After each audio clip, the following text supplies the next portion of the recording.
इंसान आपस में बात करते हैं, इसमें कोई बड़ी बात नहीं है। पर क्या आपको पता है कि पेड़ पौधे भी आपस में बात करते हैं और पानी एक जीवित चीज है? क्या आपको इसका अंदाजा है? ये सब बातें स्कूल में नहीं बताई जाती, इसलिए रेडी हो जाओ थ्रिल के लिए। हर पेड़ ये बात आपसे कहना चाहता है, काश तुम ये बात समझ पाते कि हम आपस में कैसे बात करते हैं। बचपन में हमने सब पढ़ा है कि इस दुनिया में दो तरह की चीजें होती है, लिविंग बीइंग्स और नॉन लिविंग बीइंग्स, यानी सजीव और निर्जीव। और आपका ये मोबाइल ये तो निर्जीव है, पर जैसा कि आप जानते होंगे पेड़ सजीव है। सजीव है ये फैक्ट तो ठीक है, पर ये आपस में बात करते हैं ये फैक्ट कुछ हजम नहीं हो रहा है ना। पेड़ पौधे आपस में बात करते हैं ठीक है, पर इसके ऊपर सवाल ये है कि क्या कोई जीवित प्राणी की तरह क्या पेड़ पौधे के अंदर भी फीलिंग्स होती है? क्या इनके अंदर भावना होती है? क्या उन्हें भी चोट लगती है? एक बहुत ही बड़े फॉरेस्ट एक्सपेरिमेंट यानी जंगल के साइंटिफिक रिसर्च में साइंटिस्ट्स को ये पता चला कि पेड़ पौधे के अंदर भी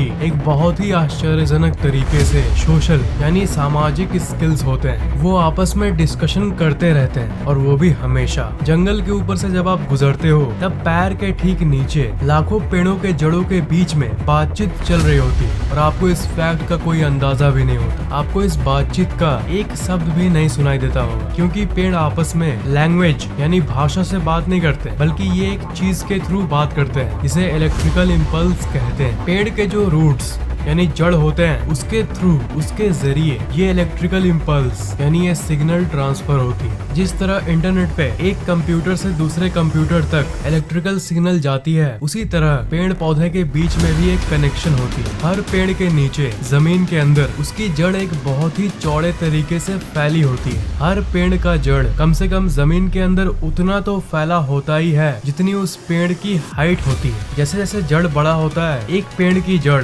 बगल की पेड़ की जड़ से कनेक्ट हो जाती है। ऊपर से देखने पर तो लगता है कि ये पेड़ अलग अलग है, पर ये चुपके चुपके अंदर ही अंदर ये हमेशा कनेक्टेड होती है उनके रूट्स यानी जड़ों के जरिए, जैसा कि मैंने आपको बताया। और शायद ये सुन के आपके कानों से टमाटर निकलने लगे, पर एक पेड़ सिर्फ दूसरे पेड़ से ही नहीं बल्कि एक नॉर्मल सा पेड़ 200 मीटर दूर मौजूद उस दूसरे पेड़ से भी बातचीत कर सकता है और अपनी मैसेज को पहुंचा सकता है।